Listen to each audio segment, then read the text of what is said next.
It was Halloween night, and a group of friends, Liam, Sarah, and Ethan, were excited to go trick-or-treating. They had mapped out the best neighborhoods, aiming for houses known to give out full-sized candy bars. As they walked down a quiet cul-de-sac, they noticed a house at the end of the street. The house was dark, with no Halloween decorations or porch light. "Probably not worth it," Sarah said, but Liam was curious.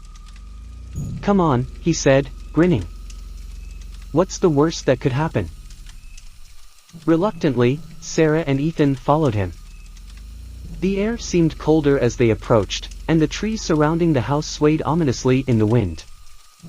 The house looked abandoned, its windows dusty and curtains drawn.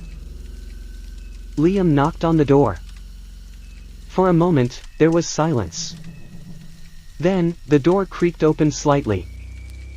Inside, the hallway was pitch black, and a faint, rotting smell wafted out. "Hello?" Liam called, his voice echoing. Nobody answered. Sarah tugged at his arm.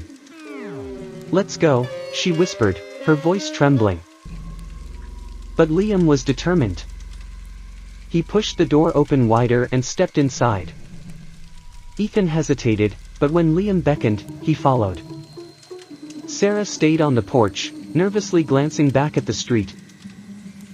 Inside, the air was heavy, and the smell grew stronger. The faint sound of whispering seemed to come from deeper in the house. "Did you hear that?" Ethan asked, his voice shaking. Liam nodded but didn't stop. They reached what looked like the living room. In the middle of the room was a large, empty bowl with a note. "Take one." Suddenly, the door slammed shut behind them. Sarah screamed from outside, pounding on the door. Liam and Ethan tried to open it, but it wouldn't budge. The whispers grew louder, forming words. "Why are you here?" Terrified, the boys turned to see a figure standing in the corner. It was tall and shadowy, its eyes glowing red. Before they could react, the figure lunged at them. Somehow, the door flew open, and the boys tumbled out, dragging Sarah with them.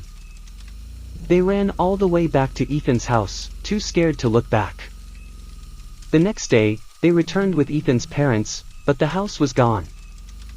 Only an empty lot remained, as if the house had never been there. Moral: curiosity can lead to danger.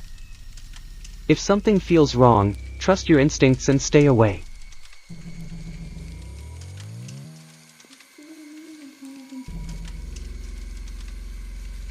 Abby was thrilled to go trick-or-treating with her little brother, Noah. Their neighborhood was known for extravagant Halloween decorations and generous candy. As they went from house to house, their bags quickly filled with treats. At one house, an elderly woman answered the door. She smiled warmly and handed them each a single piece of wrapped candy. "Enjoy, dears," she said, her voice soft but strange. Abby noticed that the candy was heavier than usual, but she didn't think much of it. When they got home, Abby and Noah dumped their candy bags on the floor to sort through their haul.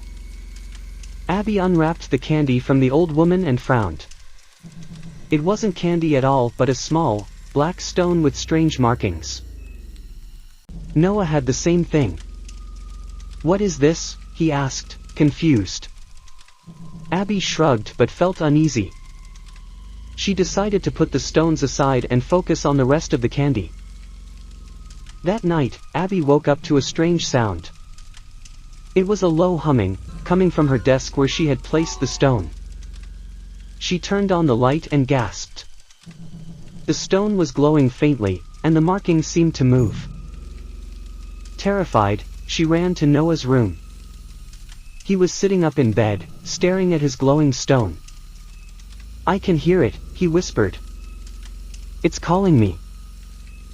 Abby grabbed both stones and ran outside, determined to get rid of them. She threw them into the woods behind their house. For a moment, the humming stopped, and she felt relief. But as she turned to go back inside, she saw the old woman standing at the edge of the woods.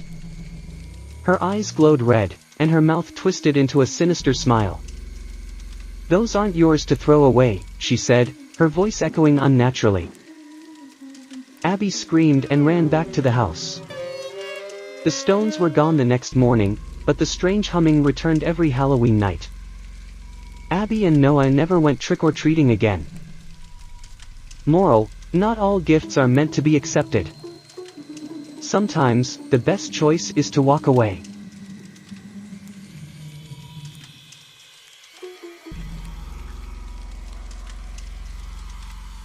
Jake loved Halloween more than any other holiday.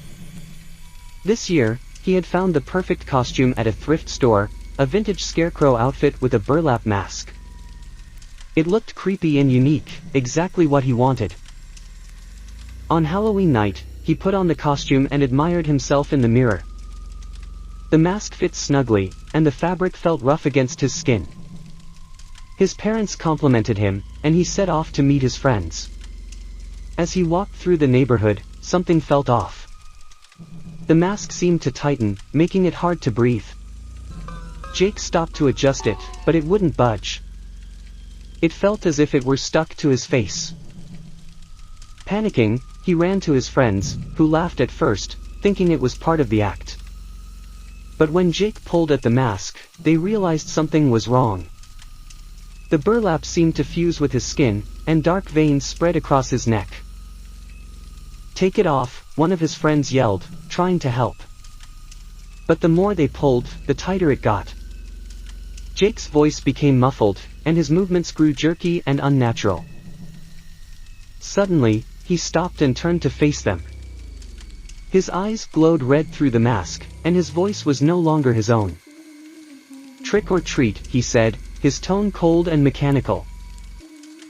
His friends screamed and ran, leaving Jake standing in the street. The next morning, Jake was found lying on the ground, unconscious. The mask was gone, and his face was covered in strange burn marks. He never remembered what happened that night.